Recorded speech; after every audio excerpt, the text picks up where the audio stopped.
it's Guido coming at you with a Tactics Talk, guys. Welcome back. Thanks for tuning in. Well, what have we here?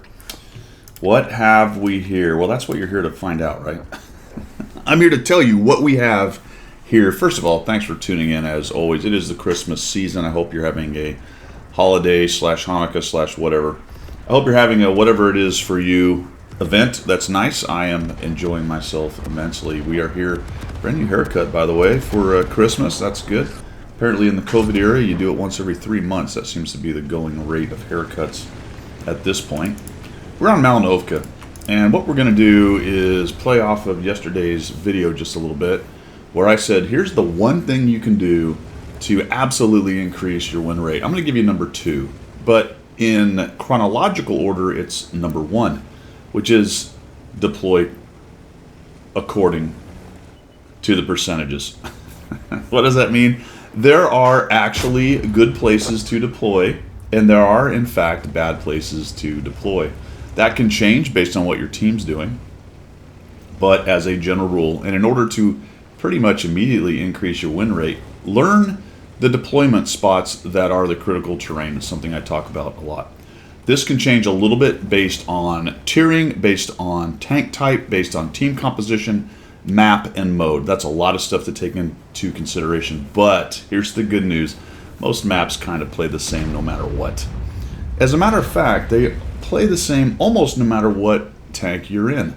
Probably the biggest exception is SPGs. You're simply not going to drive up the hill here on Malinovka in an SPG. Noted. There are a number of TDs you would not want to do that in, but in general, in assault TDs, in heavies, clearly, in mediums, the hill is where it's at, guys. You know, I don't make these positions. They're in the game. And this is the high percentage play. We are on a standard Malinovka battle. I just go up to the hill. I don't want to sit at cap and snipe. That's useless. I don't want to even really go where the Barask is and hope I get shots. If I'm in a light tank, that is another tank class that will change things. The EBR is doing some good scouting. I will certainly not come straight up the hill in a scout, although I might make a quick pass to see what's going on for various reasons. But unfortunately, and I hate to tell this to you guys, the hill for heavies, mediums, and TDs that can get up there with a little bit of armor, that's just where it is, guys. I mean, it is hard for me to simplify it anymore, and we're going to have a lot of people probably down in comments say, well, here's this exception, here's that exception, here's the other exception, and that's fine. Exceptions are good, and you do have to play the map, the mode, the match, the setup, the tiering. Noted, so you might not always come up here. But guess what? Even if you don't go up there, the team needs to go up there with the right tanks, because that's the critical terrain, period. Dot. End of sentence. It's just that simple. It really is. Somebody, your team, needs to get up there with the right amount of tanks. And when you start to notice the enemy team is not doing so, you already have a good idea of how the map's going to go, how the match is going to go. And while they might pull one out, remember that's a low percentage play. Not sending a good crowd up the hill and winning is a low percentage play. Do not go into your matches with the idea of, I am going to play a low percentage play. It's akin to the first play, and then every play after that in an NFL game, you throw the deep bomb. And you just keep doing it, and every once in a while it hits, and you're like, oh, it's such a good plan. Ah, look, it works. And then 22 passes later, you haven't done anything. All right? There's a lot of maps where this example holds. Malinovka happens to be one of the best ones. We're going to show you another example in just a moment. What do you do? That's the question, isn't it? Well, I see what's going on. The 59 goes up the hill. I was thinking about diving off into that edge because I don't know what's coming up here yet. But based on where my tanks have been and where the CS-59 got to without lighting anybody and continues to go, we're going to own the hill. We're going to own the hill. And look at all the Muppetry we have hanging out down below. The Scorpion, the IS. Ladies and gentlemen, the T-28 prototype is a heavy. Stop playing it as a sniper TD. It is not. I'm going to get a lot of hate for some of these things.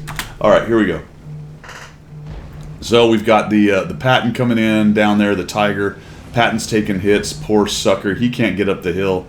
He's getting owned. There is a P-44 Pantera that decides to come up a little bit But he's in big old trouble, right? Look at him. He's just sitting here behind this rock.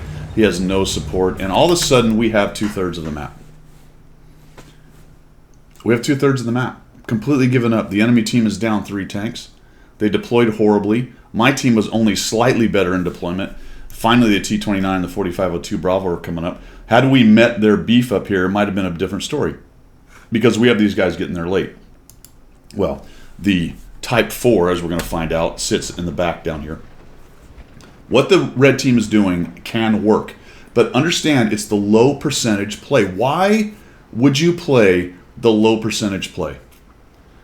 Why would you play the low percentage play? Especially if it's your default play. So if you're 49%, 48%, take a look at where you're deploying match after match and see if that's where a lot more people go. And if your plan is to go places where other people don't go, or to fill a flank because nobody went there, or I'm flanking, or they'll never expect this trick, you got to get a new plan. It's why you're 49% after tens of thousands of battles. It is. It's hard to internalize that. Nobody wants to hear it.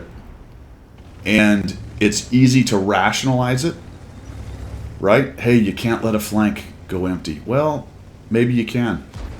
Maybe you can. Wow, Beach on Overlord can really just sneak up and trick them. Okay, that's the low percentage play. What you're doing is you're running a trick play as your standard play. And that is terrible. It's a terrible idea to not play the odds. It really is. This team is now going to get rolled up. Now, you might look at this and go, oh, that's not too bad yet. It's 5-1. They can still come back. They're not coming back. They're not coming. We'd have to make massive mistakes. And I'm just going to take advantage of this. Notice that I'm 169 damage with no spotting. But look where I am. I know those guys are up there. I know the enemy team is hiding in bushes here because I've seen this happen both as the team, unfortunately, that's trying to do this and as the team who's about to pick them apart. And this is the spot right here where you just get some serious, juicy spotting damage on these guys. And unfortunately, the T-43 doesn't have enough depression to do much with this, but I can certainly keep lighting these guys up and say, hey, how's your father? And there he goes, boom. And the Artie's like, yeah, we got to get rid of this guy. And he drops a big old 1 on me. T-29's hating life. Type 4's hating life. They've both picked the low percentage play, and they're suffering for it.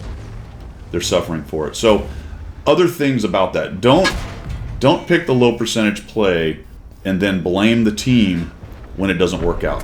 You know, if you have a good reason to do it, that's fine. Let's take Lakeville as an example. You have a top tier 3 heavy tank platoon.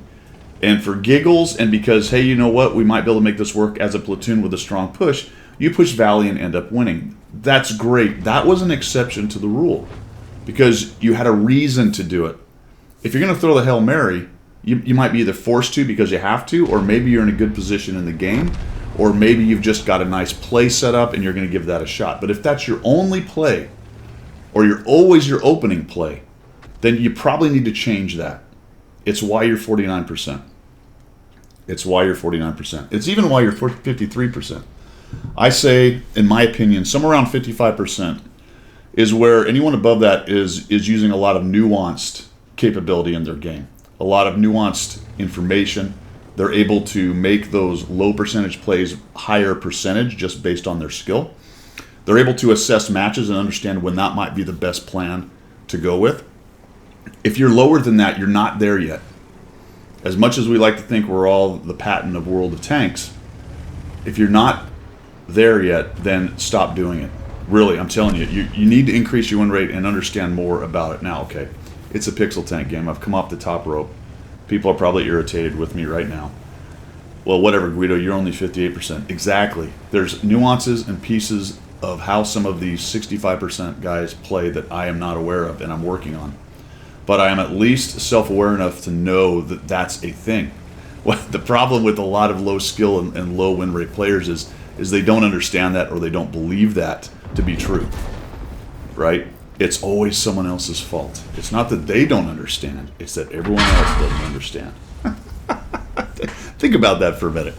Think about that for a minute. I'm failing not because I'm not good enough and understand. It's because everyone else doesn't. Is that sound as ridiculous to you right now as it sounds to me? It really should. 2,769 assist, only 169 damage there, but we end up romple stomping. And this wasn't so much about what I did. This was more about the overall meta, specifically of this map, but a bigger picture idea of stop making low percentage plays. All right. Break. Okay, Guido, fine. I'm on the red team. What do? They didn't go uphill. Absolutely. You're going to have to flex, probably sit down in the bushes and hope for the best that you're able to punish guys who are going to come off the hill. But don't make the mistake of taking the lesson from that to be that what you do on this map from the south spawn is sit here in the bushes and hope the enemy makes a mistake. All right, example number 2 coming up. Okay, second example, and this is another great map for it. I did mention Lakeville. I could have thrown a Lakeville game in there, but I think people have seen plenty of those. This is the old go to the beach on D-Day trick. All right, again on the EU account, on my EU account on the EU server. And in my Renagity here, I'm tier 8, all tier 8 battles, so there's really nothing as far as the setup or as far as my tiering that would stop me from going to the high percentage place. And the high percentage place is the east side of this map. It's the middle and the east side. Win those and then dominate either whatever comes up behind you if they manage to get through on the beach, or push into their backfield and start taking them down. So I actually have a decent stack right here of people, but I'm noting that a significant number of our tanks and our power are headed down into the beach, to include our number 2 platoon, which has decided to go beach. Now you might look at this and say, wow, we got a good, this is good, man. We're going to get a good beach push going on. We got a jet going by, or jets, as the case may be. We have a great beach push going on here. This should, this is going to be great, right? Well, no, because it's the low percentage play. All right. Yes, it can work. If in your mind right now you're thinking, well, I go beach so that I can flank them. I'm flanking. Get that out of your mind. It's too slow. It doesn't take many tanks to stop you. It's the low percentage play. The number of times that has worked for you is going to be well lower than the number of times, or sorry, the number of times it failed is going to be well lower than the number of times it worked. I don't know how I could prove that to you if that's in your mind, but I promise you that that's true. The consensus, and I'm not saying consensus is a great thing necessarily, and now I'm flanked, by the way, is that the beach is a loser, because it is a loser. And now I'm just getting absolutely thumped. So I'm backing out of this thing. We only have like 3 of us here. They have a good number pushing into us. One of our heavies is camping, and then 1, 2, 3, 4 of our good tanks are down on the beach. The other thing about low percentage plays as a general rule, especially Lakeville or going around on the beach on this map, is that you're pushing into their passives, right? You're pushing into their passive bad players who are going to go to bad places and sit at cap. Why would you let them play the game before you're done killing off their good aggressive players? I promise you, the red team's good aggressive players are here. That guy's pretty aggressive. He's in a good spot. This guy sees what's happening, comes around. He's not getting thumped by a TD that's back here. Would be really nice to actually have one, as opposed to the ISU way back in the corner and the GSOR hanging out on the bloody beach, and the ISU that pushed, which to some extent, thank God someone's there at least. These are definitely aggressive players. I've got a 14-5 that's shooting me in the back, the UDES right there, and this just goes poorly. Now I needed to back out of here much faster because I had to isolate where I was being threatened from. Problem is this tank's not fast enough to do much, and I knew that was a Progetto. What I wanted to do is spin around and go take on the UDES. I'm going to do that eventually because it's my only choice, but I know he's just waiting for me to turn. So I'm going to try to get a shot on him, but here he comes, miss, and I just get shredded by the Progetto. He bounces one, but he's not going to bounce the last shot. He's reloading. That's the cancer of the Progetto reload system. Actually, I think I might get killed. There we go. I actually get killed by the 14-5. Yeah, the bad part about the ridiculous Italian reload system is that it allows the burst damage and allows you to play as a regular tank. Absolute trash game mechanic. That I know I'm going off on a small tangent right there, but I really would wish that game mechanic was not part of this game. Anyway, send the hate mail. I know there's a lot of people that love the Progetto. Yeah. Go ahead, fire away. Anyway, this still looks good, kind of, doesn't it? Right? Because you're thinking, oh yeah, look at that. That sweet push. Now we've got 1, 2, 3, 4, 5 tanks down there. Oh, that's going to be nice, right? It's going to be nice. Let's see. Well, their aggressive players are going to clean up our top. Let's just timestamp. There they go. We're down 2 to 7. Boom, 2 to 9. And there's our Muppets. There's our Muppets in the Muppetry of the beach push. Low percentage play. Period. It is. It counts on your team to beat a better force, and they're good players.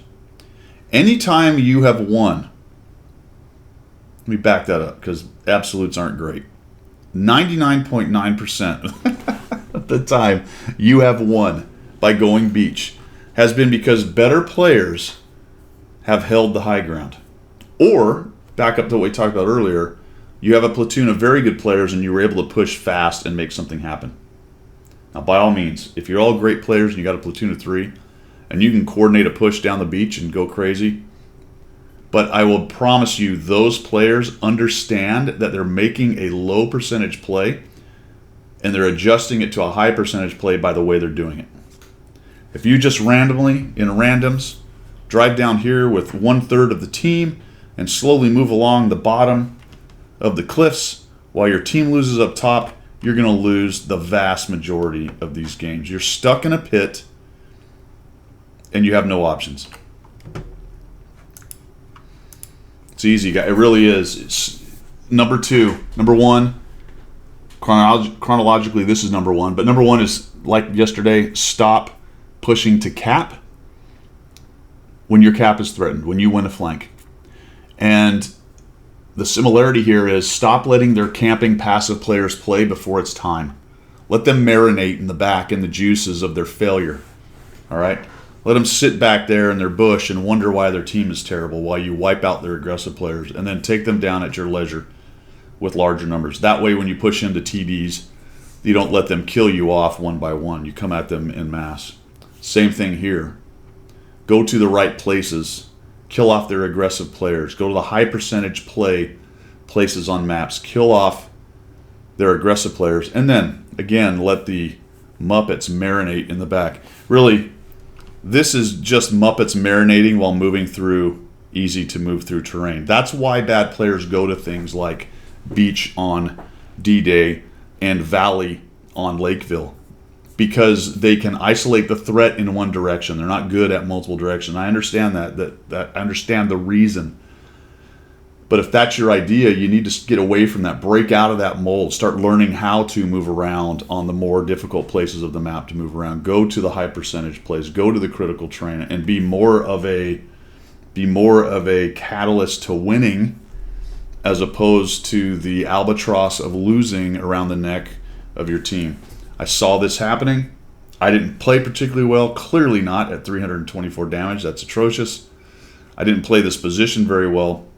Let's just talk real quick, and I didn't dive into this too much. I talked a little bit about it on the first video. There is a big argument to being able to notice this happening and get back to a better defensive position. That's what I should have done right here. So it's one thing for me to go ham on people going to the wrong spot, but it happens. So when you're the victim of that for your team, you have to learn how to react to it better than I just did right there. All right, so that's a whole nother video in and of itself. Right now we're just trying to get you to not play the low percentage play. But if your team does that, you have to notice it and get to a good spot. On the video before, on Malinovka, it was hiding out in those bushes down there and attempting to stop them coming off the hill. It's a fairly strong position if you can get some spotting and get some shots in on guys. So that's an example there. On this one, probably falling back into this area where this group is, or potentially falling back to this area, or maybe down to the middle. Some hold down spots here. Even though they're going to have the high ground, at least you don't get shredded like I was out in the open. But the main part of this video is improving your win rate pretty much immediately by learning where the high percentage plays are and either going to them or supporting them, depending on the tank that you've got. All right, guys, I hope this helped. I think it will. You know, it's like everything in this game. It's an it depends thing. It's not exactly analog, although yesterday I did say it was pretty much analog, and I really do believe that. There are some nuances on going back to cap, But as a general rule, if you just simply went back or over to the other flank, you're going to increase your win rate. Same thing here. If you stop making low percentage plays, you're going to increase your win rate. You're going to find situations where it doesn't always fit. But as a general rule, if you simply go to the high percentage points or support them, depending on what kind of tank class you have, you are going to increase your win rate. Guaranteed. That's all I've got. Thanks for the support of the channel. If you're looking for other ways to do so, you can find those down in the description. We will see ya.